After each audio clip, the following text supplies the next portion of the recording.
Sa mga motorista, baka gusto nyong humabol na sa pagpapakarga ngayong araw, may oil price hike ulit bukas.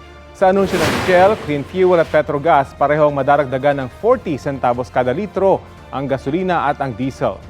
30 centavos naman ang taas presyo para sa kerosene. Simula bukas, tinatayang nasa mahigit 56 hanggang 81 pesos ang kada litro ng gasolina sa NCR. Halos 52 hanggang mahigit 67 pesos naman ang diesel at halos 72 hanggang halos 84 pesos ang sa kerosene. Kapuso, alamin ang maiinit na balita. Bisitahin at mag-subscribe sa GMA Integrated News sa YouTube. Sa mga kapuso abroad, samahan nyo kami sa GMA Pinoy TV at sa www.gmanews.tv.